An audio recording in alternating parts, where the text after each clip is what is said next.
क्या सच में स्वर्ण मंदिर जैसे पवित्र स्थान में टैंक और गोलियां चली थीं, या फिर इतिहास की किताबों में जो लिखा गया वो पूरी सच्चाई नहीं है? जून 1934, भारत का दिल, स्वर्ण मंदिर, जहां हर दिन लाखों लोग सिर झुकाते हैं, वहीं कुछ ऐसा हुआ जिसने पूरे देश को हिलाकर रख दिया। लेकिन सवाल आज भी वही है, क्या हुआ था उस रात? कौन सही था और कौन गलत? और सबसे बड़ा सवाल, क्या कुछ छुपाया गया? 1980 के दशक की शुरुआत, पंजाब में हालात धीरे धीरे बदल रहे थे। लोगों के बीच डर बढ़ रहा था। राजनीति, धर्म और सत्ता सब एक दूसरे में उलझते जा रहे थे।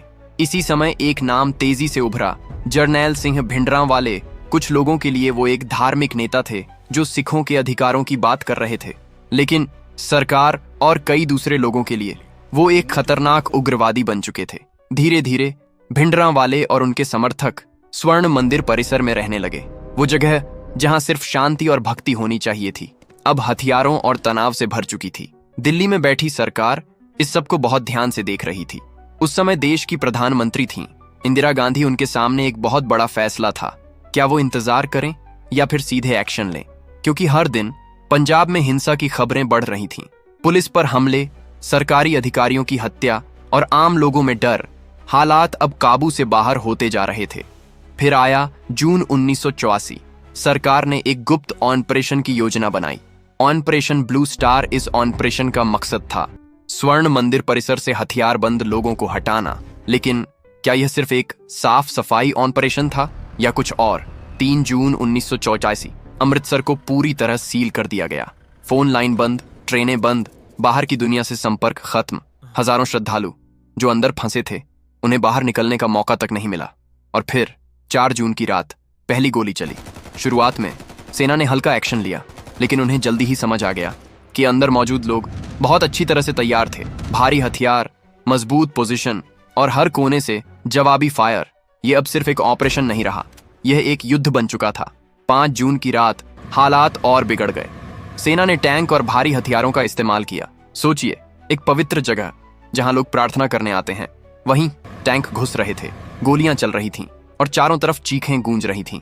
सबसे बड़ा टारगेट था अकाल तख्त। ये सिख धर्म का सबसे महत्वपूर्ण स्थानों में से एक है। लेकिन लड़ाई इतनी भयंकर थी कि अकाल तख्त को भारी नुकसान हुआ। दीवारें टूट गईं, इतिहास बिखर गया। 6 जून 1984 सुबह तक सेना ने स्वर्ण मंदिर परिसर पर कंट्रोल पा लिया और उसी दिन खबर आई, भिंडरांवाले मारे गए। लेकिन उनकी मौत के साथ कहानी खत्म नहीं हुई। असल सवाल अब शुरू हुआ। सरकार ने कहा यह ऑपरेशन जरूरी था, अगर यह नहीं किया जाता तो देश की एकता खतरे में पड़ जाती। लेकिन कई लोगों का कहना था, क्या इतना बड़ा कदम जरूरी था? क्या बातचीत से हल नहीं निकल सकता था? क्या इतने लोगों की जान बचाई जा सकती थी? सबसे विवादित मुद्दा था मृतकों की संख्या। सरकारी आंकड़े कुछ और कहते हैं और चश्मदीद गवाह कुछ और। कई लोग आज भी मानते हैं कि असली आंकड़े कभी सामने नहीं आए। और फिर सबसे बड़ा सवाल, क्या उस समय मंदिर में सिर्फ उग्रवादी थे या फिर निर्दोष श्रद्धालु भी फंसे हुए थे? क्योंकि जून का महीना और गुरुपुरब का समय, मंदिर में हजारों लोग मौजूद थे। इस ऑपरेशन के बाद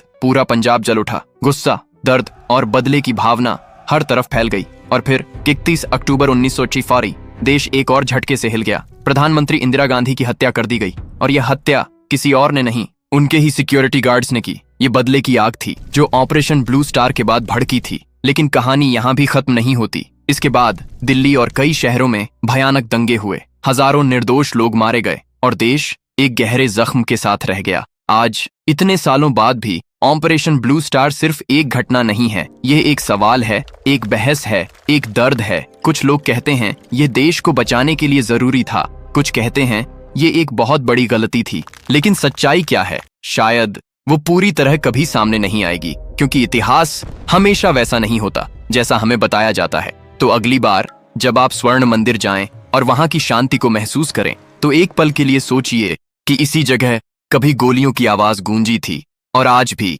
उसकी गूंज लोगों के दिलों में जिंदा है।